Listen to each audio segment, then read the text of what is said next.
Mais la route était assez Mais intense. c'était quand même une route de rallye. Puis il y avait des fameux ronds-points style vraiment route européenne rallye. Là. OK. Tu sais que ça descend, mais tu sais, tu tournes au maximum. Là, on peut tester vraiment comme la tenue de route d'Impreza. C'est vraiment littéralement un des meilleurs martinis que j'ai bu dans ma vie. Puis il y en avait beaucoup d'autres qui étaient avec moi, ils ont dit la même chose. T'as dit 4 heures du matin. Je vois Dennis Rodman arriver avec des pantalons de pyjama. Oh my God. Je suis comme, ouf, si Dennis Rodman est ici, c'est Le party est là. the place to be. Mais... S'il y avait un gars qui party, c'est lui. Ah.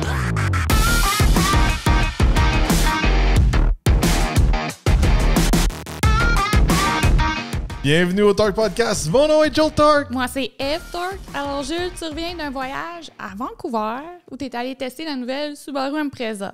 Oui, l'Impreza, un modèle quand même important pour la famille chez Subaru. On s'est fait expliquer le pourquoi du pourquoi ils font la Impreza.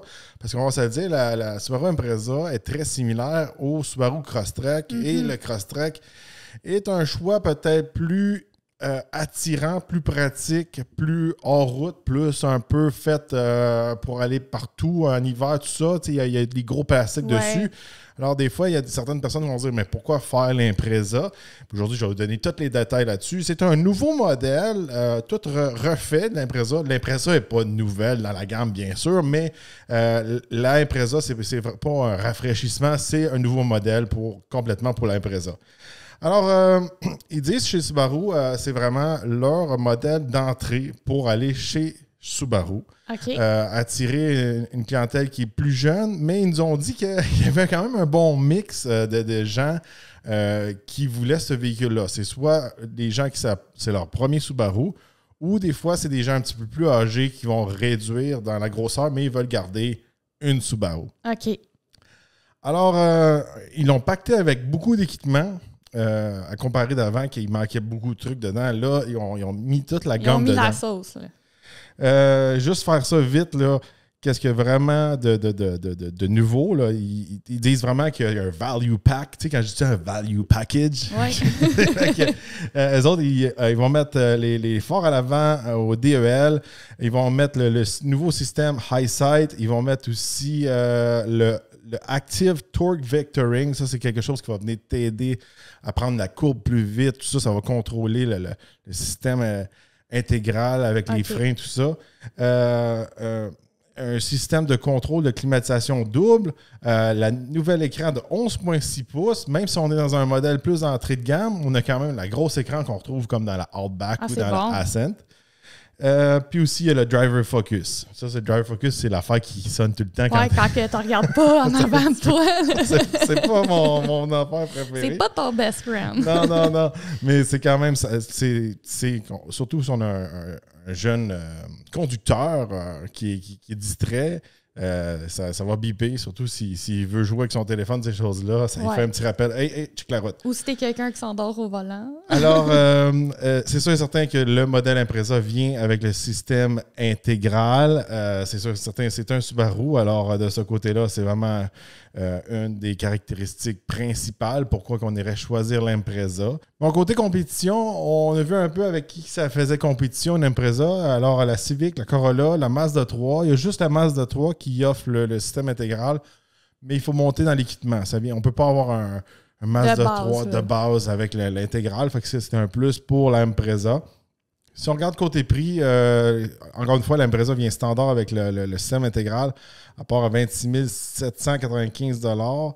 Et tous les autres modèles, c'est ça. Comme la Mazda 3, il faut rajouter un bon 6 300 $ sur leur prix de base pour avoir le système intégral. Alors, un gros plus pour ça, on voit que là, ici, à comparer de la compétition, il y a beaucoup de choses qui sont standards chez Subaru qu'on ne retrouve pas chez la compétition de ce côté-là. C'est sûr et certain que, regardez, comme ils disent, une des premières raisons pourquoi les gens achèteraient la fameuse Impreza, c'est vraiment avoir quelque chose d'abordable avec une traction intégrale. Puis c'est un bon traction intégrale, c'est le système symétrique de chez Subaru. Ah oui. Par la suite, regardez. Devant moi, j'ai toutes mes feuilles, mes notes de tout notre meeting. Puis, c'est souvent les gens qui viennent nous parler, il y a des gens qui font du PR, des public relations. faut avoir aussi beaucoup de gens de marketing. Puis là, les gens de marketing, c'est sûr que quand ils nous présentent ces choses-là, ils viennent nous présenter à qui ça va s'adresser, ces modèles-là, puis à qui vont acheter ça, puis selon eux, c'est quoi leur prédiction, ces choses-là. Je ne rentrerai pas tout dans ces détails-là. C'est pas intéressant pour monsieur tout le monde. Là. Mais, tu sais, vite fait, là, ils disent... ça me fait toujours rire, là. C'est le profil qu'ils mettent, là. Parce que moi, j'ai travaillé longtemps dans le marketing, puis j'ai étudié en marketing. Fait que, là, ils disent c'est des adultes de 25 à 39 ans. Qui sont célibataires ou des jeunes couples. Je trouve ça toujours drôle, ces affaires-là. Parce qu'en marketing, ils font toute une histoire tout le temps. Tu sais, des fois, ils mettent même des noms. Ça va être Linda, tel âge, elle aime les fleurs, elle va faire telle chose. C'est ça, là, on a des photos. Là. Une qui s'en va au marché acheter des légumes, les gens qui jouent au volleyball à la plage, puis plein de gens qui boivent une bière sur une terrasse. Fait que c'est ces gens-là qui conduisent des présents. Je trouve ça toujours drôle, mais c'est le fun, tu sais. Puis, tu sais, si vous n'êtes pas vraiment dans l'automobile ou dans le marketing, ces choses-là, c'est des choses que vous ne savez pas, puis on aime ça partager avec vous. OK. Fait que côté extérieur, beaucoup de changements. Le devant a tout été changé, la grille a été changée, les lumières, tout ça, c'est plus agressif. Un beau style quand même pour le véhicule. Là, on est allé vraiment en profondeur, savoir tout ce qui a changé, là, des courbes dans tout ça. Là, on est allé dans tous les détails. Même chose pour l'intérieur, beaucoup de choses ont été changées. Comme je vous dis, c'est carrément un nouveau modèle. D'en avant à l'arrière, je trouve que c'est beau, c'est un modèle beaucoup plus agressif. On a différents choix aussi de jantes, de roues pour l'Impreza. Puis aussi des nouvelles couleurs. Les nouvelles couleurs qu'on peut avoir, c'est Oasis bleu et Pure Red, rouge pur. Ah, ils sont beaux, hein? Il était un petit peu, on l'avait, le rouge pur, il était un petit peu plus rouge que ce que je te montre présentement sur le graphique. Il est là. plus pâle, tu veux dire? Mais on a toujours un blanc, on a toujours un gris métallique, un noir, puis un autre bleu plus foncé. Là, mais on a des couleurs un peu plus vibrantes. Mm-hmm. Avec le côté intérieur, ça ressemble pas mal à toutes les autres Subaru à l'intérieur. Même style d'écran, ça fonctionne de la même façon. Le volant, tout ça, les sièges, tout est similaire. On n'est pas dépaysé. Puis même si c'est un petit véhicule, j'étais bien assis dedans. J'avais en masse de place pour mes jambes, reculer mon banc, tout ça. J'étais confortable. J'ai conduit plusieurs heures avec le véhicule. Oui. On va parler. Là, je vous donne tous les détails. Je vais vous parler après ça de mon essai routier, de mon voyage, puis tout ça, qu'est-ce qu'on a fait, qu'est-ce que je pense du véhicule. On continue. Regardez, il y a plusieurs sièges aussi, plusieurs patterns. Puis là, on tombe un peu dans le modèle que j'ai eu à l'SS, qui est un nouveau modèle, c'est le modèle ARS. Fait qu'on ramène le badge ARS qu'il y avait dans le temps, qui était super populaire avec le Rally. Mais là, c'est vraiment un package un peu plus sport. C'est pas aussi sport que c'était dans le temps. Ouais, c'est ça que j'allais te demander. Est-ce que ça a été dilué comme pas mal tous les manufacturiers font quand ils ramènent des badges de performance? De ce côté-là, c'est pas nécessairement qui ramène vraiment le vieux ARS dans le temps. C'était quand même un Impreza ARS dans le temps. Dans le temps, il y avait une approche plus sport, plus rallye. Là, c'est une approche plus sport, je pourrais dire. Pas aussi poussée que la ARS dans le temps. OK. Mais tu sais, ils jouent avec leur héritage. Je pense pas que ça défait littéralement le ARS. On en a déjà parlé dans d'autres podcasts. Moi, j'aime mieux qu'ils jouent dans l'héritage, qu'ils utilisent des noms qu'ils ont déjà eus, puis qu'ils font quelque chose de le fun. Ils continuent à faire vivre un peu ça, sans trop détruire ce que c'était, que faire, je sais pas, un Dark Horse avec l'Impreza, le Dark Rally Impreza. Au moins, c'est un brand qu'on connaît déjà. Fait que les sièges sont différents. Dans l'ARS, on a des petites touches rouges dans les bancs. Côté performance, regardez, on a deux choix de moteurs. On a un 2 litres Boxer de 152 chevaux et 145 livres-pieds de couple. Puis on a un moteur un peu plus puissant, le 2,5 litres, avec 182 chevaux et 178 livres-pieds de couple. Il n'y a plus de transmission manuelle maintenant. Il en vendait pas assez. Le monde n'en achetait pas. Fait que, ils l'ont juste éliminé. C'était même pas 10% de leur vente. Ils avaient beau chialer. Ils l'ont dit littéralement comme ça. Si vous en achetez pas, ben, on ne peut pas continuer à en faire. Ça ne donne rien, on perd de l'argent là-dessus. C'est beau que vous broyez, sauvez les manuels, mais achetez-en. C'est ça. Fait que là, on a une transmission CVT qui a été quand même bien calibrée pour ces moteurs-là. On est quand même dans des modèles qui sont quand même abordable. Ça part à 26 000. Là. Oui, il ne faut pas comparer ça à quelque chose de 90 000. Là. Exact. Ils ont modifié la direction, ces choses-là.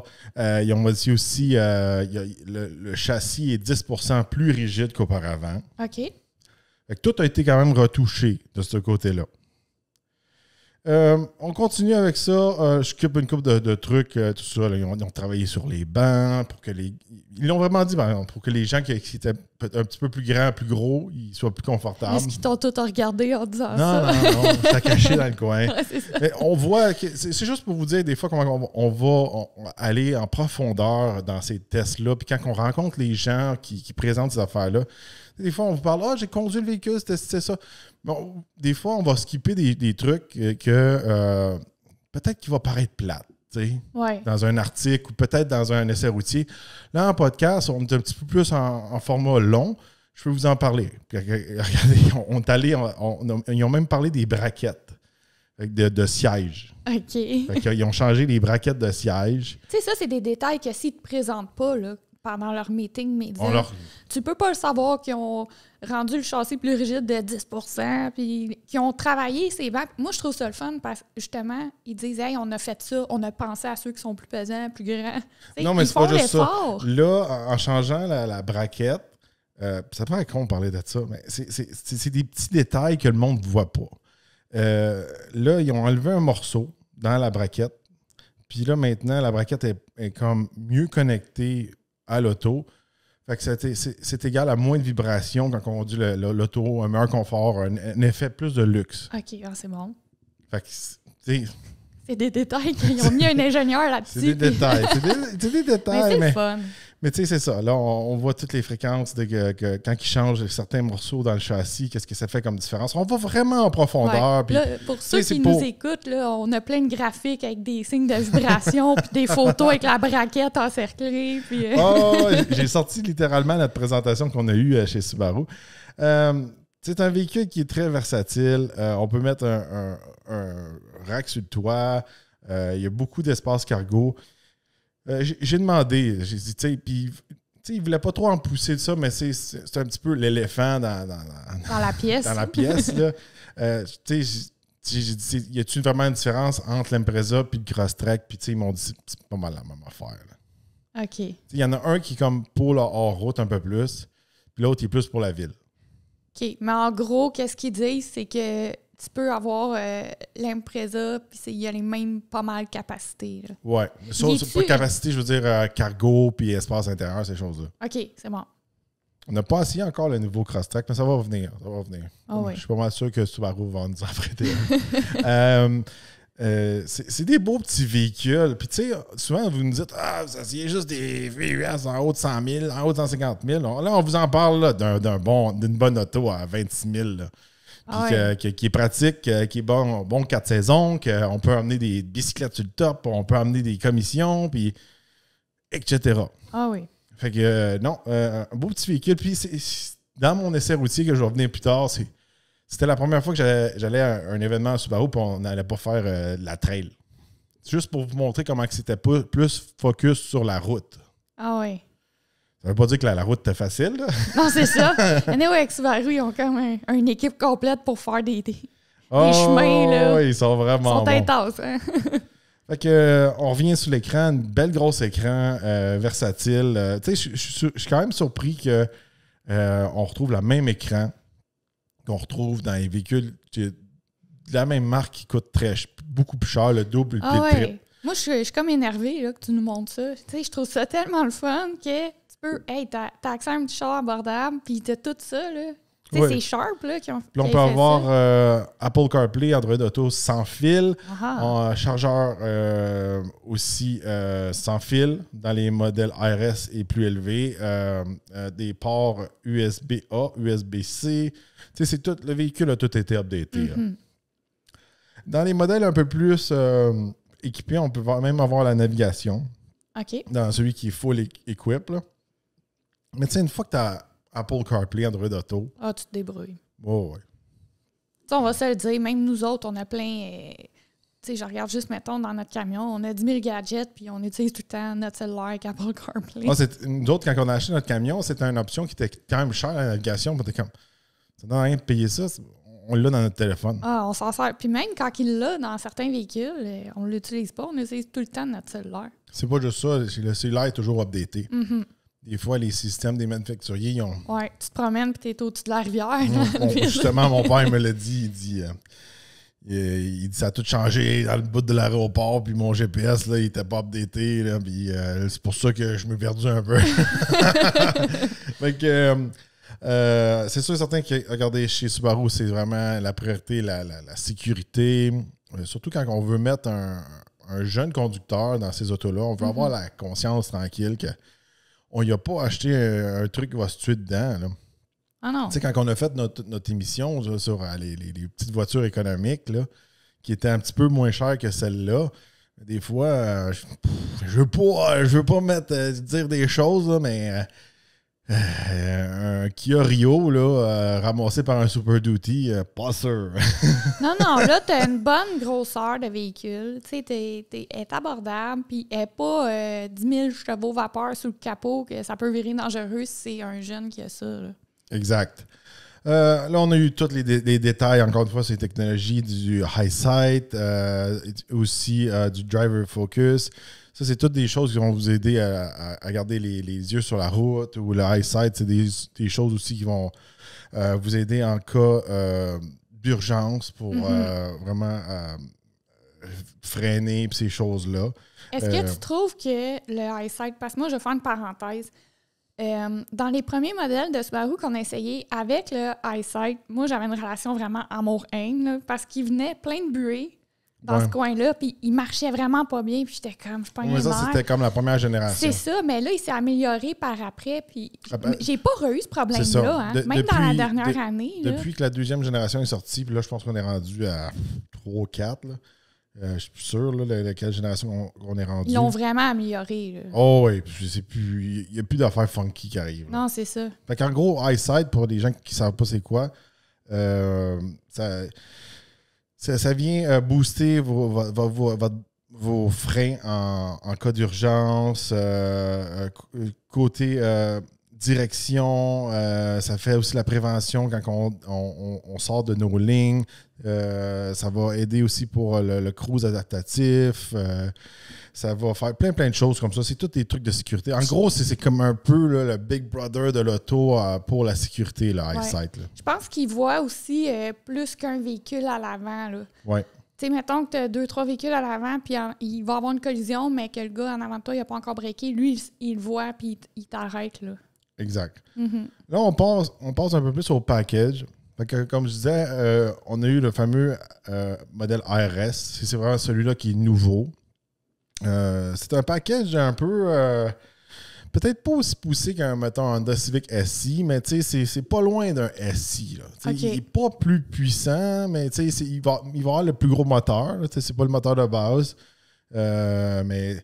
on retourne aux origines. Là, ils nous ont dit, là, le RS a été introduit en 1998 avec le rallye, tout ça. Qu'est-ce qui est exclusif pour le Canada? C'est le fameux package Sportec. OK. Fait qu'en gros, on a un peu décortiqué ça. Ils ne voulaient pas dire ça, mais on a comme conclu ça quand on a jasé un peu tous les journalistes puis un peu les gens chez Subaru. Le RS, c'est vraiment un modèle sport pour attirer les jeunes. Okay. Puis le modèle Sportec, c'est pour les gens plus âgés. C'est un marché qui est un peu unique au Canada, qu'il n'y a pas aux États-Unis. Aux États-Unis, il n'y a pas vraiment le fameux package Sportec. Le Sportec, il vient tout équipé, avec tout ce qu'il y a dans la RS, mais sauf qu'il y a les bancs en cuir, il y a la navigation, il est full equip. Okay. Fait que c'est une petite auto. Mais plus de luxe un peu. C'est ça, tout équipé. C'est bon. Vraiment pour les personnes, souvent, qui sont un petit peu plus âgées, un petit peu plus de sous, mais ils veulent rester dans un véhicule qui est petit parce qu'ils restent en ville, mais ils veulent être, je sais pas, en confiance l'hiver avec leur système intégral. Mm-hmm. Puis ils nous l'ont dit, là. Ils disent, tu sais, c'est pas... les gens qui achètent les Impreza, c'est pas comme, exactement de 20 ans à 30 ans. C'est comme 20 à un peu avant 30, puis l'autre partie, c'est comme en haut de 50 ans, en haut de 60 ans. Puis c'est comme les deux. C'est les deux extrêmes. L'entre-deux, il y a moins de monde. C'est drôle, hein? Souvent, l'entre-deux, c'est là que tu as des enfants, tu as besoin d'un véhicule qui est plus gros. Oui. Tout est logique. C'est tout du marketing. Les gars. Fait que là, on tombe dans les prix. Fait que là, ça part à 26 795. Si on veut le modèle Touring, c'est 29 995. Le modèle RS que j'ai eu à l'essai, 31 795. Et Sporttech, 34 795. Quand même, braquette abordable. Il ne faut pas oublier, ils sont tous à traction intégrale. Oui. Je trouve qu'ils en donnent beaucoup. Puis, tu sais, même le modèle le plus équipé, tu sais, tu es en bas de 40 000. C'est très bon, là. Bon, fait que, en gros, ça vous fait un update. C'est qu'est-ce qui se passe côté Impreza pour le modèle 2024. Je pense que je m'ai trompé dans mes affaires. J'avais marqué 2023. Sérieux? 2024? C'est mélangeant, je vais vous le dire, des fois. Là, quand on est comme dans l'entre-deux, je vais aller corriger mon post sur Instagram. Avant de te faire arracher la tête? Des fois, quand on voyage, on vient fatigué des fois, les journées sont longues. Fait que là, je vais vous parler de mon essai routier, comment que j'ai trouvé l'Impreza, puis comment ça s'est déroulé un peu mon voyage. Bon, je veux vraiment vous donner l'expérience. C'est quoi faire un voyage de presse avec un manufacturier? Il y a différents voyages, Canada, USA, ces choses-là. Il y a des différents budgets, tout ça, mais tu sais, ça fait longtemps que je suis dans l'automobile. Ça fait longtemps que je suis, moi, tu sais, je regardais des livres quand j'étais jeune, puis en regardant des émissions, puis ces choses-là, mais ils ne montrent pas souvent un peu le behind the scenes, ces choses-là. Puis c'est quelque chose que je veux vraiment vous offrir avec le podcast, surtout quand on est dans un long format. Souvent, ils focusent juste sur l'auto, puis ils vous disent pas vraiment qu'est-ce qui arrive. S'il arrive des bad luck, où est-ce qu'on couche, qu'est-ce qui se passe, comment on voyage, puis tout ça. Puis des fois, ça a l'air super glamour. Puis on dirait que des fois, il y a certaines personnes dans l'industrie, ils veulent comme cacher ça parce que, je sais pas, peut-être que ça les fait mal paraître. Il y en a qui veulent montrer le côté glamour, puis il y en a d'autres qu'on dirait qu'ils veulent le cacher parce que les manufacturiers, des fois, ils nous gâtent, mais ils nous achètent pas. Ça fait partie de l'événement. Ah oui. Puis on niaise pas, là. Je vais vous dire, c'est pas des vacances. Là. Ah non, c'est des journées extrêmement longues. Premièrement, t'es parti le mercredi. On s'est levé à 3 h du matin pour commencer. Oui, c'est ça. Fait que quand on change de plusieurs fuseaux horaires, comme j'ai fait là, pour aller à Vancouver, c'est des journées extrêmement longues. On se lève à 3 h du matin, on prend l'avion à 6h30, 7 h. On arrive là-bas. En gros, regardez, là, on voyage à aller à Vancouver, ça prend 4 à 5 heures. Puis par la suite, une fois que j'étais à Vancouver, on n'était pas à Vancouver, on était à Whistler. Fait qu'il a fallu prendre une espèce de shuttle jusqu'à Vancouver. Une affaire comique que je veux parler. C'est-tu ton affaire dans l'avion, là? Jules, là, OK, il se fait 2 voyages de fil qui arrivent, des bad-luck en avion, puis à chaque fois, il me texte, puis je suis tellement crampée, là. Il se met des films dans l'avion. Mais là, les deux fois, t'as eu des choix de films où il y a eu des scènes full érotiques. Inattendues. Non, mais écoutez, moi, j'ai pris beaucoup l'avion dans ma vie, puis ça m'arrivait pas avant. Ouais. Avant, tu pouvais mettre n'importe quel film, puis on dirait que n'importe qui pouvait écouter le film. Ouais. Là, il met un film. Tu sais quoi, tu me contais? Là, de zombies. En tout cas, j'écoutais The Last of Us, puis c'est une série qui m'intéressait, mais tu sais, je ne l'ai pas écouté parce que je ne voulais pas payer pour HBO Max.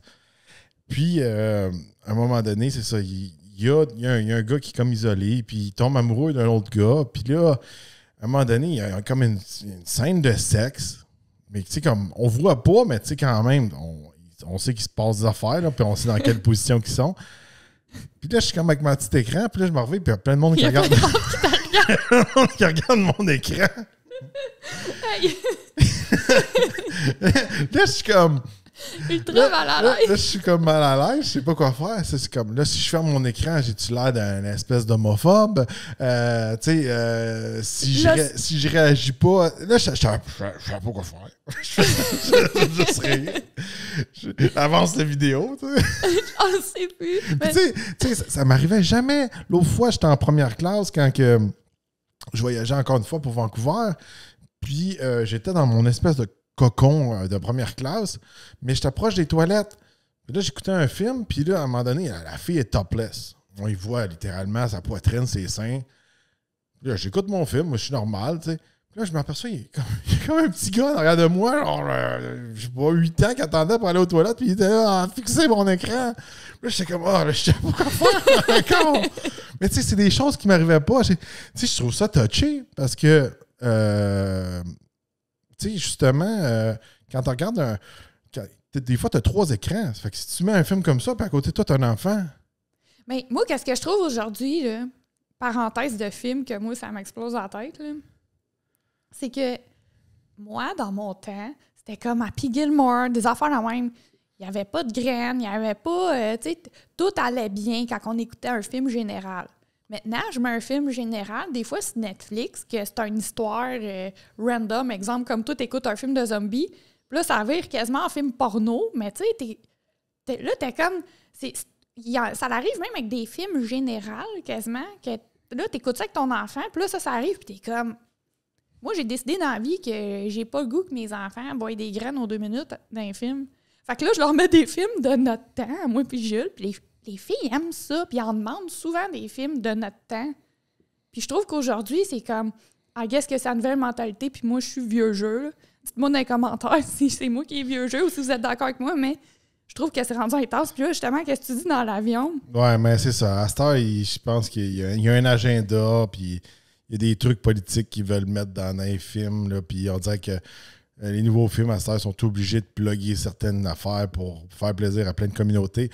Je rentrais pas là-dedans. Je sais pas, c'est pas notre style de podcast. On fait pas de politique. Mais bon, je viens de dire, avant, faites attention quand vous êtes dans l'avion. Quand tu t'en vas, puis il y en a 8. Avant, c'était tout le temps safe. Hey, j'ai voyagé pendant 15 ans, 20 ans de temps. Ça m'avait jamais arrivé. Là. Non, c'est ça que je dis. C'est rendu de même. Puis... Fait qu'en gros, regardez, j'ai voyagé jusqu'à là-bas. On s'est rendu jusqu'à l'hôtel. Là, des fois, on arrive là-bas à l'hôtel, mettons, à 3 heures. Non, on est arrivé là pour le dîner. Là, on dîne, mais nous, il est quasiment à l'heure du souper à ton temps, à toi. On a eu notre meeting. Après ça, on a eu... notre souper, puis des fois, le souper, ça l'étire jusqu'à 11h, minuit. Fait que des fois, c'est des journées qui durent 24 heures de temps. Ah oui. Puis là, ça nous donne un bon coup de fatigue. Fait qu'en gros, on était à un super bel hôtel à Whistler. J'avais une super chambre.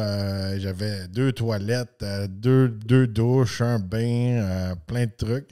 Super belle chambre, super confortable. On a mangé à l'hôtel ce soir-là, un bon repas gastronomique, tout était bon. Puis tous les gens qui sont là-bas, c'est un mix souvent de 3 genres de médias. C'est souvent comme tu as l'Est qui est le Québec, tu as Ontario qui est une gang qui vient d'Ontario, puis tu as une gang qui vient souvent de l'Ouest. C'est tout le monde de BC. Il n'y a pas beaucoup de journalistes qui viennent de... Entre les deux, là. Ouais. Mm-hmm. Il y en a des fois de Calgary sont rares, mais Saskatchewan, Manitoba, là. Il n'y a pas grand-chose. Ils sont occupés à autre chose. C'est la même chose. Il n'y a pas grand monde qui vient de Nouveau-Brunswick, Nouvelle-Écosse, Terre-Neuve, ces choses-là. C'est souvent genre Québec, Ontario, BC. Fait que c'est le genre de médias qui étaient là-bas. Un bon mix, autant, je pourrais dire, des gens qui sont à la télé, des journalistes, puis des YouTubers. Fait que là, le lendemain, on se lève tôt. On a encore une présentation on a un walk-around qu'on appelle, nous autres, dans nos termes. Fait qu'on refait un tour du véhicule. Là, on avait tous le même véhicule, tous des Impreza RS rouges. Mm-hmm. Puis là, on est parti faire notre route. Puis là, notre route, là, il faut partager le véhicule. On n'est plus pendant le COVID qu'on est tout seul. Fait que là, je partageais le véhicule avec un chroniqueur de chez Auto 123. Puis là, on a fait la route. On est parti de Whistler. Puis on a pris la route 99 jusqu'à aller à... On a passé par Pembroke. Puis par la suite, on est allé jusqu'à... Regarde, on fait un bon bout, là, je te le montre vite. Ça s'appelle Lillooet. Lillooet. Puis c'est pas mal au nord. Puis tout le long, on est littéralement dans des vallées de montagnes, il y a des avalanches, il y a encore de la neige sur le bout des montagnes. C'est très accidenté, ça monte beaucoup, c'est très sinueux. C'est la première fois que j'étais dans un événement Subaru qu'on ne quittait pas la route. Mais la route était assez intense. C'était quand même une route de rallye. Puis il y avait des fameux ronds-points style vraiment route européenne rallye. Là. OK. Tu sais que ça descend, mais tu tournes au maximum. Là, on pouvait tester vraiment comme la tenue de route d'Impreza. Puis là, on voyait comment que le torque vectoring il vient un peu au rendez-vous. Puis quand on sort de la courbe, comment que ça a de la grippe parce qu'on a le système intégral. C'est sûr qu'on n'a pas un gros moteur, puis on était avec une transition CVT, puis on était aussi en altitude. C'est pas un véhicule très performant. C'est pas une bombe, mais ça faisait la job. C'est ça que j'aime de Subaru parce que, tu sais, ils vont dire justement, hey, on a amélioré ça pour les courbes, ci, ça. Mais après ça, ils te mettent dans le chemin qu'ils ont mis un chemin plein de courbes pour que tu le testes. Ils nous font tout le temps tester de quoi ils parlent. C'est ça que j'aime. Oh, et puis là, tu sais, on a un décor assez exceptionnel. On a vu un ours à un moment donné. Il y a beaucoup d'ours, il y a beaucoup de grizzlies dans ce coin-là. Quelques jours avant qu'on était à l'hôtel, il a fallu qu'il y avait une femelle grizzly de plus de 600 livres qui était sur le terrain de golf. Il a fallu qu'ils ferment le terrain de golf. Ils ont fait venir des gens de la faune. Ils l'ont endormi puis ils l'ont déplacé. Ah ouais. Il y avait beaucoup, beaucoup d'ours. Toi, il y a quelqu'un qui a débarqué, qui s'est approché du bébé ours pour Non, il n'a pas débarqué. Non, mais c'est approché. C'est approché, puis moi, j'aime pas ça, niaiser avec la faune. Surtout quand c'est un bébé, puis que la maman ours est pas loin. Hey, tu peux le prendre en photo vite fait, mais va pas niaiser à rester là, tu sais. Nous, dans le coin où on reste, tu sais, il y a un ours qui est souvent en avant de chez nous, là. Puis il y a beaucoup de gens de la ville qui viennent ici les fins de semaine. Puis eux, c'est comme, hey, on va se prendre, un ours, on va aller se prendre en photo avec. Mais les gens, ce qu'ils réalisent pas, c'est, mettons, tu marches dans un chantier, puis si tu marches dans un sentier, puis il y a un bébé ours, là, tu le prends en photo, tu niaises au rat. Des fois, tu peux te tourner sur le sentier, là, puis la mère sort, puis t'es coincé entre les deux, là. Oh, ça arrive, là. Si les ours sont un peu moins gros que où j'étais, là-bas, c'est sûr, vraiment là. des grizzlies. Puis plus qu'on monte, je pense, plus que ça tombe des grizzlies Kodiak, là. Ah oui. C'est un peu le chemin quasiment pour aller au Yukon, là, où c'est que j'étais, là. Mais c'est un peu comme la scène qu'il y a dans Yellowstone à un moment donné. Il y a comme un bus de touristes, là. Ouais.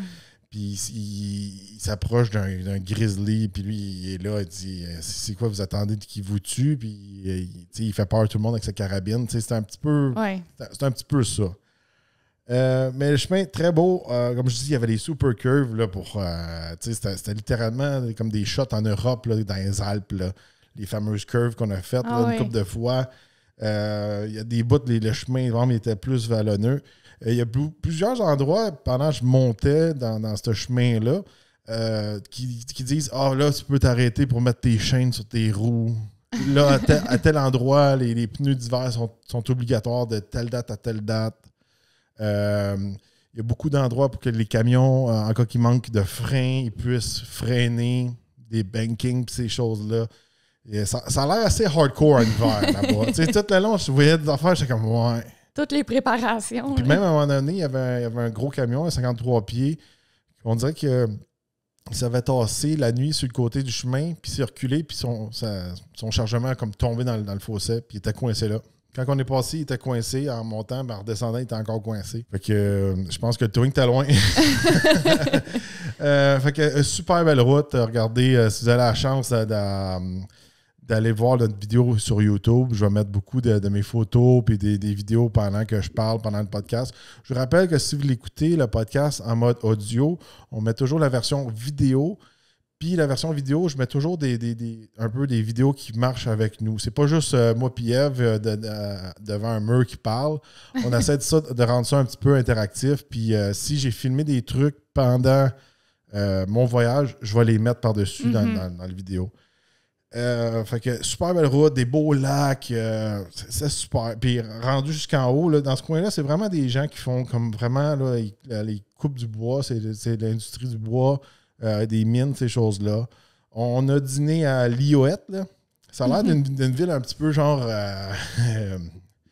Far West, là, un peu, là, style un peu cow-boy, un peu éloigné de tout. Puis, tu sais, le train passe là, fait que il y a des affaires là à cause du train. C'est une bâtisse qui était collée sur le chemin de fer. Fait que sûrement, dans le temps, c'est un truc qui avait rapport avec le train. Fait que là, on a mangé une petite pizza là. On était vraiment élevé au-dessus d'une rivière avec les montagnes, une super vue, là.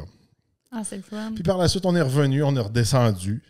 Puis un super beau chemin. Pas trop long. Tu sais, des fois, on fait des événements même, des fois. Là, Ah, c'est long. ça l'étire.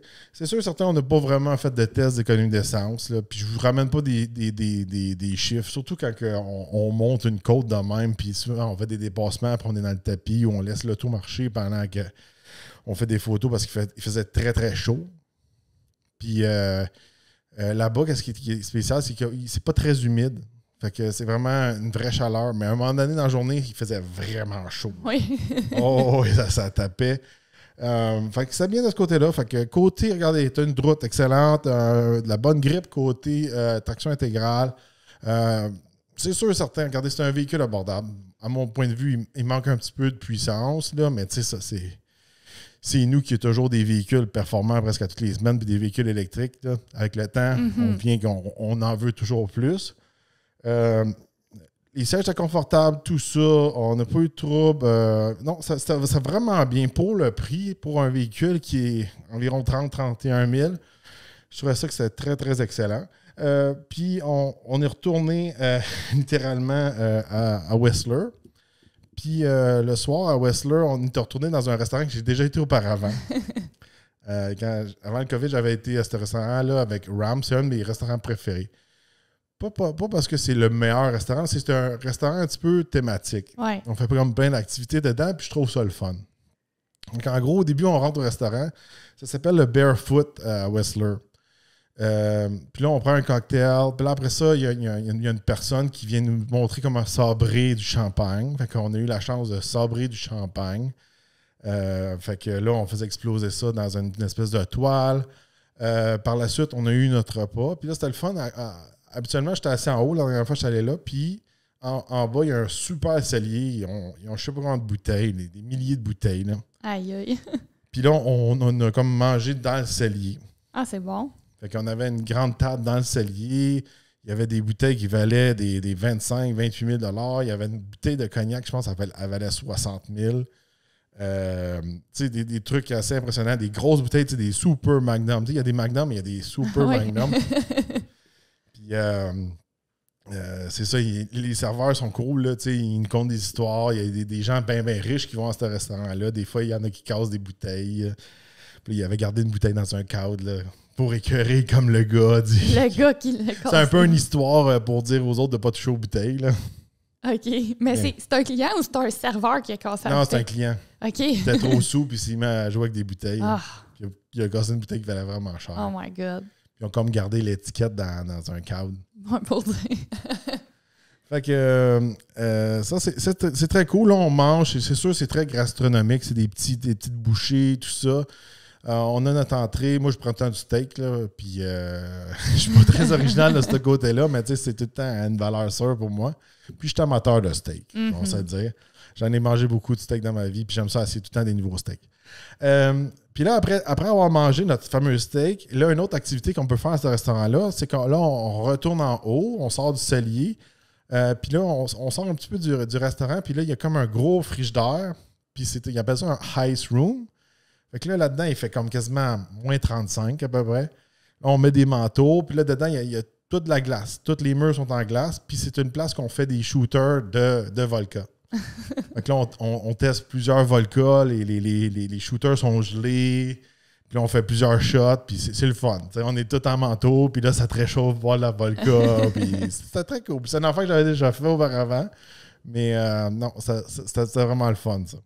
Fait que c'est comme un peu dans la thématique de ce restaurant-là. Par la suite, on retourne dans le cellier, manger. Là, on est rendu au dessert. Là, ils font ils appellent ça du nitro ice cream. Fait que c'est de la crème glacée faite avec du nitrogène, ça? Du nitro... Ouais, c'est gelé, là. Comment ça? Voyons, j'ai un blanc. C'est pas de l'azote, genre? C'est comme de l'azote liquide, là. Ouais. En gros, puis là, ils font ça avec la vraie crème, puis là, ça gèle, puis là, c'est super bon. La crème glacée était vraiment bonne. Puis moi, j'ai de la misère à digérer la crème glacée. D'habitude, quand il y a de la grosse crème, j'ai de la misère aussi. Puis celle-là, c'était plus à base... D'habitude, ils disent que c'est comme 80% à base de lait, mais là, c'est à base de crème. Fait que moi, des fois, des produits laitiers, j'ai de la misère. Mais c'est pour vous dire, quand c'est frais, puis c'est fait devant toi, puis ça n'a pas traîné, ou il n'y a pas de truc de conversation. De conservation. Ouais, dedans. Tu sais, j'ai eu zéro problème pour le digérer. C'est bon. Souvent, c'est pas nécessaire. Tu sais, des fois, le monde pointe du doigt, c'est les produits laitiers. Non, c'est les autres patentes qu'ils mettent dedans. Ouais. En gros, là, tu sais, à chaque fois que je suis dans un restaurant vraiment fancy, il dit. Tu sais, une fois, on avait été au casino, puis il m'avait dit, tu sais, le fromage, là, il m'a dit, quand c'est vraiment de la qualité, t'as pas de trouble avec ça, puis blablabla. Ouais. En gros, là, en tout cas, je veux pas trop déraper. Quand ça coûte cher, puis c'est top qualité, puis c'est top frais, t'as des bonnes chances que t'auras pas de problème. C'est ça, c'était... Le restaurant que tu parles, c'était l'atelier Joël Robuchon, me semble. Oui, c'est ça. C'est ça. Puis le gars, on lui a dit non, il peut pas manger de fromage. Puis il a dit celui-là, c'est un fromage vraiment vieilli, t'auras pas de problème. Tu l'avais testé. Puis tu sais, dans ce temps-là, t'étais vraiment plus malade de l'estomac. T'avais rien eu. Oui, il disait qu'il n'y avait pas de lactose dans ce fromage-là. Ouais. Mais c'est ça. Fait que là, après, là, ils sont forts sur leur truc avec leur azote liquide. Là, là il vient, le serveur est venu nous dire là, on fait un martini maison ici, là, puis c'est pareil comme James Bond, mais on utilise le nitro pour le rendre super froid. Puis là, il nous vend son histoire. Puis là, le gars qui vient de chez Subaru au Québec fait comme moi, je vais t'en prendre un, on va l'essayer. Là. Tu sais, voulant dire. Après toute l'histoire. Je vais le juger par moi-même s'il est si bon que ça. Fait que là, on en a tous pris un. Fait que, on était au moins 8 à en prendre un. Puis, tu sais, des martinis, c'est pas pour monsieur tout le monde. Tu sais, le goût du vermouth, tout ça. Ah, c'est pas tout le monde qui aime ça. Fait que, tu sais, un peu fait à la James Bond, il y a comme un zeste de citron dedans. Il n'y a pas d'olive dedans. Mm-hmm. C'est pas comme un dirty martini. Puis il l'a dit, le gars. Il ne pouvait pas le faire avec des olives ou avec du jus d'olive. Okay. Parce qu'il gelait puis ça faisait pas bon. Ouais. Mais en gros, ça prenait comme 15-20 minutes de faire le drink. C'était long. Puis je l'ai filmé. Là, il fait ça devant vous autres. Puis quand il le met dans le verre, ça a l'air presque une espèce de slush. Là. Puis après ça fond vite. Mais après ça, quand il te le sert, ça reste froid super longtemps. Puis moi des drinks, j'aime ça froid. Oui. J'aime ça quand c'est froid. J'aime ça quand c'est chaud. Je déteste l'alcool chaud. Ah ouais. Toi, c'est même plus chaud. C'est comme juste température pièce. À part si c'est un café alcoolisé. Là. Mm-hmm. Mais tu sais, un martini comme température pièce ou qui n'a pas été assez shaké, là, je trouve ça dégueu. Ouais. Mais là, il était frais. Même il était froid. Tu sais, il était un petit peu trop froid pour beaucoup de journalistes. Là. Ils l'ont dit. Je pense que c'est des personnes qui aimaient un petit peu moins des martinis. C'est vraiment littéralement un des meilleurs martinis que j'ai bu dans ma vie. Puis il y en a beaucoup d'autres qui étaient avec moi, ils ont dit la même chose. Puis même là, moi et une autre personne de chez Subaru, on en a pris un deuxième. Oui, quand c'était le temps. C'est le temps bientôt de s'en aller. Puis... Ah ouais, là, il y avait un bus qui venait nous chercher, puis on en a commandé un autre, puis là, le bus s'en venait, puis là, je suis comme, oh non, on a commandé un verre qui prend 20 minutes à faire. Mais c'était très le fun. Ce soir-là, j'ai mangé à côté des gars de chez Accelerate sur YouTube. C'est des gros YouTubers dans le coin de Toronto. Mm-hmm. Un peu, tu sais, je ne sais pas où ils se classent peut-être au Canada, mais tu sais, dans mon livre à moi, ils sont comme numéro 3 en Ontario. Il y a Troll House, il y a Straight Pipe, puis il y a eux autres. Là. Il y en a peut-être d'autres là, qui sont plus populaires qu'eux autres, mais... De nous autres, ceux qu'on voit passer souvent. Oui, dans ceux qu'on regarde. Puis ils sont deux, ils sont pas une grosse équipe, tous comme nous, puis c'est Mike, puis Yann, puis j'ai eu bien du fun à jaser avec eux autres, puis c'est le fun... c'est le fun de jaser avec des gens qui évoluent de la même façon que nous. Mm-hmm. Parce qu'on va se dire, dans le domaine automobile, c'est pas toute la même affaire. Faire de la télé, c'est pas la même affaire. Faire des articles pour un site web, c'est pas la même affaire. Juste prendre des photos ou écrire, c'est pas la même chose. Mais comme eux, ils font littéralement du YouTube à plein temps. Ils font des shots, eux autres, moi ça me gêne pas. La qualité qui sort est supérieure à nous. Là, ils ont une extrême qualité. L'affaire qu'il y a... Yann est super bon. C'est Yann. Là. L'animateur, c'est Mike. Yann, lui, c'est lui qui est le caméraman puis l'éditeur. Mm-hmm. Puis des fois, ils font des shots qui sont égales à des publicités à la télé. Là. Ah non, c'est intense. Là. Ils font une très bonne job. J'ai vraiment aimé souper avec eux. Puis, on s'entraide. Je trouve on a une discussion très productive.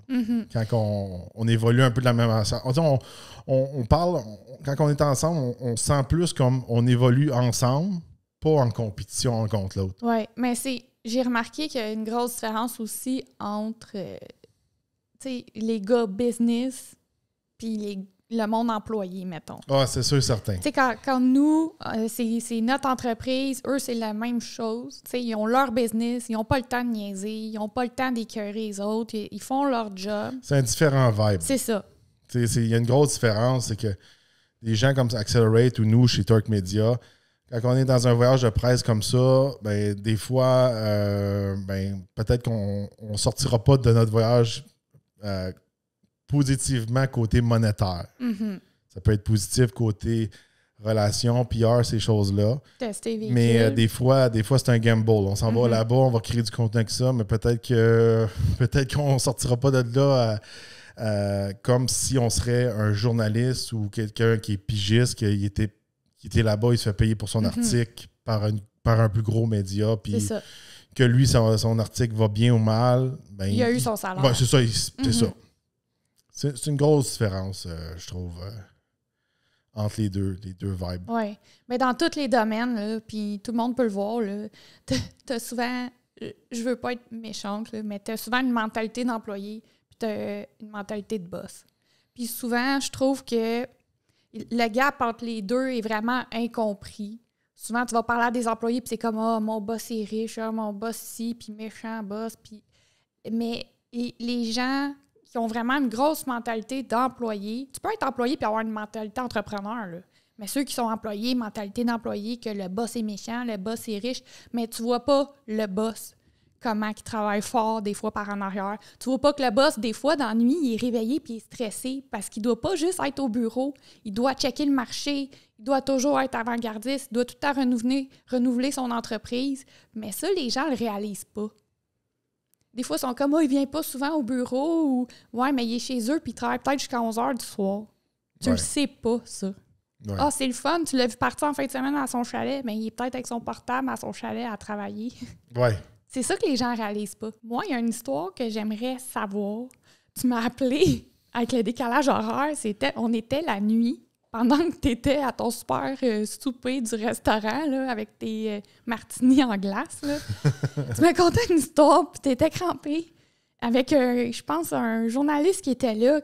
C'est pas un journaliste, c'est un YouTuber. OK, ouais, ça fait du sens encore. Qui était allé à ton restaurant, mais comme 15 ans avant. Puis là, il y avait une histoire de fille tout nue. J'ai pas compris qu'est-ce que tu me contais. T'étais trop crampé, je veux que tu me le comptes. Mais moi, ça me fait rire parce que, tu sais, toutes les personnes qui sont là-dedans, tu sais, comme, c'est rare ceux qui ont fait ça toute leur vie. Tu sais, ils ont comme tout le temps un certain passé. Comme moi, j'ai un passé dans les salons de l'auto avec plein d'histoires crazy, mais il y en a d'autres un peu du même style. Puis, il y a un YouTuber qui est de BC, puis je dirais pas son nom. Non, là, non, pas besoin. Là. Je pense pas que ça le dérangerait. Là, dis-le pas. Quand même populaire, il a pogné 100 000 abonnés dernièrement, je pense.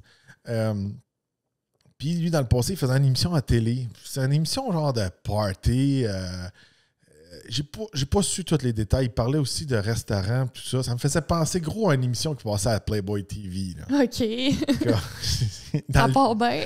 Pour ceux qui sont plus jeunes, dans le temps, on avait Playboy TV. C'était un channel qui c'était Playboy toute la journée. Puis il y avait différentes émissions. Puis avant 11h, c'était du softcore, puis après 11h, c'était du hardcore. Bon. C'est une émission un petit peu plus érotique aujourd'hui. C'est ça, hein? Ça ressemble à ça. Non, mais en gros, regardez, c'est ça. C'était pas dégueu, c'était pas des affaires de sexe tout le long à Playboy dans le temps. Non. Puis il y avait une émission, ça s'appelait Sexetera, puis lui, qu'est-ce qu'il faisait? Ça me faisait penser à Sexetera. OK. C'était des gars qui visitaient des parties, il y avait des gars qui visitaient des restaurants, des parties sur un bateau ou une place de vacances. Ça me faisait penser à ça, son vibe, là. Okay. Il était dans une place qui faisait noir, mais lui, il était là avec son micro, puis une grosse caméra qui a une grosse lumière. Là, toi, t'as vu la vidéo. De qu'est-ce que j'ai compris? T'étais assis à la table en train de parler. Là, tu t'es retourné, puis t'as vu qu'il y avait comme des filles tout nues de quelqu'un qui regardait une vidéo. Non, mais il en parlait un peu, tu sais, vaguement. Tu sais, okay. C'est comme... Il dit, la dernière fois que je suis venu ici, il y avait des filles comme tout nues, puis on mangeait des sushis, ces filles tout nues. Tu sais, à un moment donné, c'était populaire, là. quoi, 20 ans? Avant ça se fait plus, que maintenant tu sois un macho, un misogyne et compagnie. Avant, c'était comme ça, la vie. OK? On accepte le passé. Je suis pas mal sûr que ça se fait plus à cette heure. Ah, ouais. À un moment donné, quand tu étais dans un party branché, il y avait comme une fille tout nue, puis ils mettaient des sushis dessus, puis tu vas manger les sushis sur la fille tout nue. En tout cas, là, ça marche même. Il y a du monde qui ne savent pas qu'ils n'ont jamais vu ça. Faut le dire, avant, ça existait. Là, aujourd'hui... dans ce temps-là, c'était accepté. Puis aujourd'hui, c'est un autre histoire. On évolue. Bon. Puis là, il avait compté ça vite fait. C'est comme, ouais, c'est un drôle de party. Hardcore. Puis là, plus tard, après une coupe de drink, il a sorti son téléphone, puis il a passé au gars à côté de moi. Puis là je regardais. Puis là, j'étais pas... Le gars à côté de moi, c'est un des gars qui est comme dans l'équipe qui organise la route, OK? C'est comme le boss un peu de ça. OK. Puis à ce moment-là, à côté de moi, il y avait une des responsables des réseaux sociaux chez Subaru. Elle est super cool, Alex, je m'entends super bien avec. Puis là, Alex est à côté de moi, elle regarde le téléphone, elle dit pourquoi il est en train de regarder les filles toutes? Pendant le souper business. Pendant le souper business. Là, c'est ça. Puis là, je regarde, je suis comme, qu'est-ce qu'il check là? Puis là, je vois l'autre full jeune avec un micro. Je reconnais le YouTuber qui a compté l'histoire. Mais tu sais, il est full plus jeune, tu sais, oui. vraiment, comme là, 20 ans. Là. Puis là, avec le micro, puis il interview du monde, puis là, il y a une fille avec plein de chocolat fondu dessus, puis là, il prend une fraise, puis là, il prend le chocolat, c'est la fille qui est tout nue. Puis là, il y a une autre fille avec des sushis, puis là, je suis comme, c'est tout un party, c'était à Wild ensemble, ici, dans le temps. Seigneur! C'était au restaurant que vous étiez, dans le temps. Oui, le même restaurant. Oh my God! Hey, c'est drôle. C'est vraiment comme... Je trouve ça drôle, ces histoires-là. Ça me fait rire. Puis, tu sais, des fois, c'est des trucs que tu vas peut-être faire une fois dans ta vie. T'sais. Ah ouais. Puis, tu sais, il m'a dit en faire, là, tu sais, à cette heure, peut-être, c'est plus accepté. Mm-hmm. Mais je pense que dans ce temps-là, sûrement, le prix que tu payais pour être là, c'était le genre de place que tu voulais être, puis c'est le genre de trucs que tu acceptais. Puis, si tu n'aimais pas ça, tu t'en allais. Mm-hmm. Mais je trouvais ça drôle. Il y avait vraiment beaucoup de filles que tu mangeais. Tu avais le choix. C'était comme un buffet avec plusieurs filles. Oh mon Dieu. Sais-tu quoi? Tu parles de ça. Ça me fait penser quand on est allé en Floride, là, quand on allait au Scarlett. Là, en Floride, c'est pas des bars miteux de stripteaseuses. Là. C'est des bars, c'est un show. Là. La fille est là avec des fils de métal que tu vois pas, mais il y a des boules en feu au bout, puis là, elle danse, puis c'est style Cirque du Soleil, c'est comme extrême, là. C'est un show. Puis là, à cette place-là, c'est tellement fou, j'ai jamais vu autant de belles femmes de autant partout. Là, t'as comme aux 20 minutes à peu près, c'est la toune des danseuses. Ça, c'est aux 45 minutes. En tout cas, lui connaît l'horreur par cœur, là. Hey, vous en voulez des histoires de party extrêmes, là? Des fois, on en a eu une coupe, hein? Mais toi, ça a dérapé. Toi, c'est qui que t'avais vu à ce bar-là qui est rentré en pyjama? Dennis Rodman. Là, c'est comme le party pogné, là. Il est arrivé à... moi, j'étais fatigué, là. Je voulais m'en aller. C'était rendu 3-4 heures du matin. Je vois Dennis Rodman arriver avec des pantalons de pyjama. Oh my God. Je suis comme, ouf, si Dennis Rodman est ici, c'est the place to be. S'il y a bien un gars de party, c'est lui. Là. Ah ouais, mais qu'est-ce que je veux dire, là, c'est comme, au Scarlett, t'es assis, t'as des super bancs confortables, tu peux manger du steak. Là, aux 45 minutes, t'as la toune des danseuses, puis là, t'as toutes les filles qui se promènent partout, qui paradent, là. Puis, écoute, c'est tellement... invente une fille dans ta tête, là, nomme-la, là, elle a les cheveux telle couleur, code de même, décide de ça. Elle est là, elle est dans la pièce. Ils sont toutes là. La fin de semaine, il y a souvent plus... Il y a 100 filles et plus. C'est intense, là. Il y a la parade des filles, là. Ah ouais, mais c'est ça. À chaque 45 minutes, là, c'est ça que les gens disent, c'est la toune des danseuses. La chanson part, puis là, les filles paradent toutes. Là. Ils font tout le tour, puis là, c'est comme... Ils donnent des cadeaux. Ils lancent des affaires. Là, puis là, t'es comme pas, c'est party. Mais... Puis moi, qu'est-ce qui m'avait vraiment fait capoter? Tu te souviens la fois qu'on était là, puis on était vraiment sur le party? Puis on était le robot. Il y a un gars qui rentre. I guess que c'est un gars, là. Je pense que j'ai vu un peu la face en dessous de son masque. Là. Il rentre, là, puis là, c'est comme... Vroom, il allume au complet, là, puis il est comme 2 mètres, il est super grand. Il a au moins 10 pieds d'eau. Là, il y a comme 2 guns, puis là, puis il nous pitch comme de la boucane, mais comme justement de la glace sèche ou je sais pas quoi, là, toute la fumée sur nous autres. Hey, moi, j'ai pris des photos. Pour faire un résumé, puis pas rentrer trop dans les détails du Scarlett, qu'est-ce que tu veux dire, puis sans trop déraper là-dedans, le Scarlett, c'est pas le bord de danseuses miteux, qu'on a l'expérience ou que c'est la danseuse qui choisit sa tune rock parce qu'elle a date des bikers. C'est une place avec du beat assez intense. Il y a plusieurs places. C'est une place que c'est plus un spectacle, c'est plus que un peu érotique. Puis tous les gens que j'allais à cette place-là avec, tout le monde a aimé ça. Ouais. Que c'était un gars, une fille, jeune ou plus vieux. Là, jeune, je ne suis pas trop jeune, là. Assez vieux pour rentrer là. Non, mais jeune, tu sais, autant que c'est quelqu'un, tu veux dire, de... Tout le monde aime ça. Comme 25 ans ou de 45 ans. Ça ferme genre à 10 h le matin. Hein. Ça ferme vraiment tard. Non, c'est vraiment... Là... Puis ça coûte pas vraiment cher. C'est une place qui a de la classe. L'affaire qu'il y a, c'est que quand tu es dans le coin de Fort Lauderdale, Miami, ces choses-là, ça coûte tellement cher les drinks, ça te coûte tellement cher acheter des bouteilles, ça te coûte tellement cher rentrer que là-bas, ça devient tellement abordable que ça remonte un peu ton fun. Ouais. Tu sais, au Scarlett, en tout cas dans le temps, tu étais capable d'acheter une bouteille à 150 $. Dans le club pas loin de là, ça va coûter 1000, 3000. C'est ça, parce qu'il faut que tu achètes ta banquette, puis après ça, il faut que tu achètes tes bouteilles. Fait que des fois, acheter ta banquette, ça va peut-être te coûter 3000, mais ça vient que 3 bouteilles. Ouais. Mais là-bas, c'est comme 150$, c'était ta bouteille et ta banquette. C'est comme tu peux manger. Tu peux manger du steak. Il y a un des amis qui a déjà eu un massage pendant qu'on mangeait. Ben c'est ça. Là, les filles se promènent. Il y en a d'autres qui se prennent avec des petites ceintures. Là, c'est comme allô, tu veux un massage, madame? Tu peux être pogne ici? Ouais, ça, c'est des masseuses, c'est pas des danseuses. Non, c'est vraiment. C'est pas érotique. Non, c'est vraiment, c'est juste comme pour te détendre. C'est zéro érotique. Là. Mais moi, là, la fois, là, je me souviens, c'est gravé dans ma tête. Je suis assis avec toi, on rit, t'as le robot qui shoot la boucane, t'as les filles qui dansent, t'en as qui commencent à parade. Puis là, t'as un deuxième étage avec des spots, puis t'as un gars avec des lunettes, là, style Pit Viper. Là. Puis là, il est là avec des guns à cache, puis là, t'as genre full d'argent qui tombe partout sur le stage. Je suis comme, OK. Là, puis le beat est tellement intense. Il y a des lumières partout. Chaque poteau a ses propres lumières. Il y a des méca écrans partout. Puis là, c'est tout le temps du beat bien intense, mais tu rentres dedans. T'embarques, tout le monde embarque. Il y a un bon DJ. Moi, j'ai toujours ri. J'aimerais ça être une fois, un soir, DJ dans un club de danseuses. Il était tout le temps comme Crystal Satellite. Ah ouais.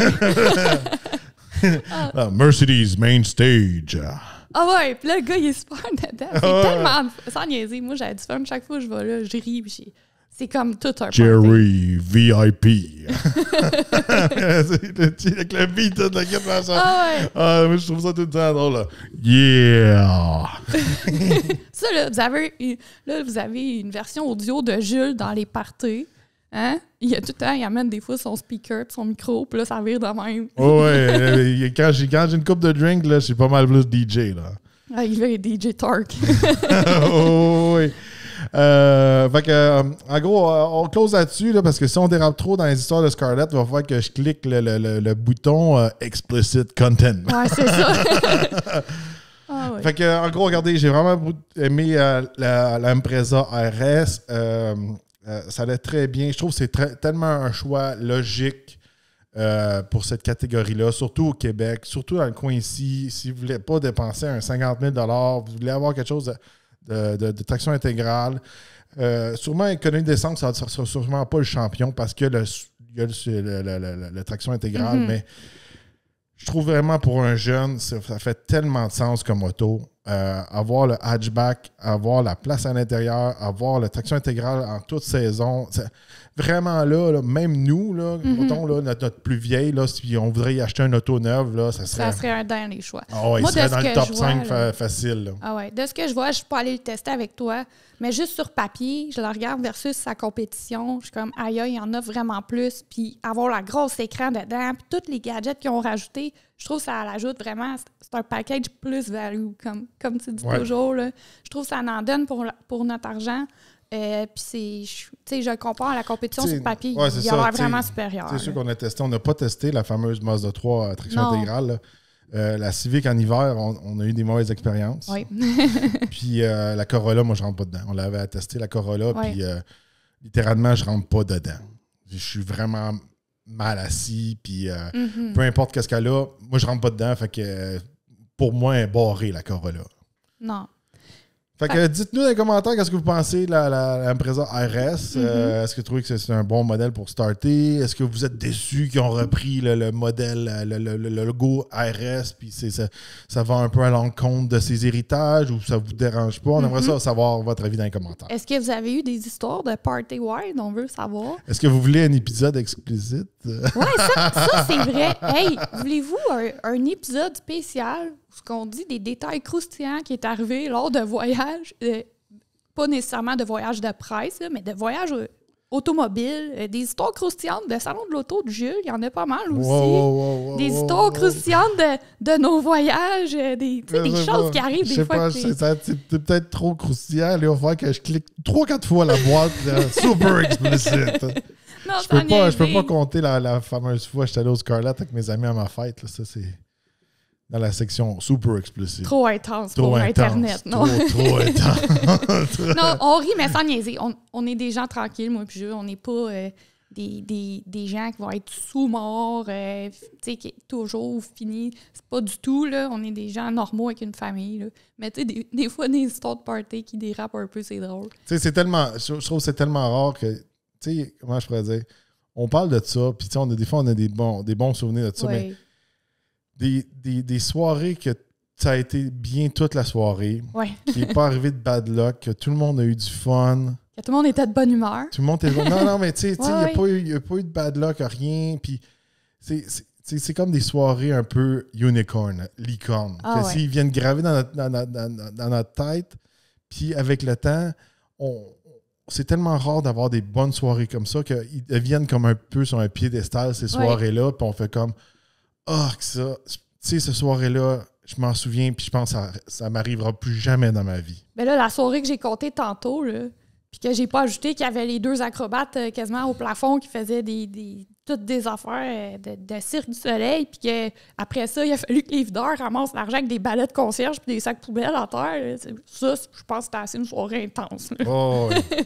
Mais en tout cas, dites-nous dans les commentaires. Aussi, si vous aimez notre contenu, là, vous nous suivez chaque semaine, vous êtes comme « Hey, j'aime ça », ce qui peut nous aider, là, je vais le dire, là, partagez notre vidéo, invitez des gens à liker nos pages, aidez-nous à aller chercher des gens qui vont venir nous suivre de manière organique. Ça nous aide. On vous offre ça gratuitement. Peut-être que ce que je viens de penser, ça vient de me faire penser à ça. Là. Je voulais pas te couper. Si on ferait des épisodes littéralement plus explicites, qui dérapent un petit peu plus de notre contenu principal, automobile, ces choses-là, peut-être qu'on pourrait vous faire des épisodes que ça prendrait un certain membership pour avoir accès. Ça ne serait pas un épisode qui serait accessible à tout le monde. Oui. Peut-être qu'on pourrait faire ça. Comme ça serait comme pas rentrer sur notre page. Ça n'impacterait pas comme tous nos essais. C'est quelque chose qu'on pourrait mettre en privé sur notre Patreon ou quelque chose du genre. Si vous avez de l'intérêt pour ça, dites-nous-le. Oui, à suivre. S'il n'y a pas d'intérêt, on ne le fera pas. Oui, à date, c'est ça. Comme les véhicules manuels. S'il n'y a pas d'intérêt, il n'y en a pas.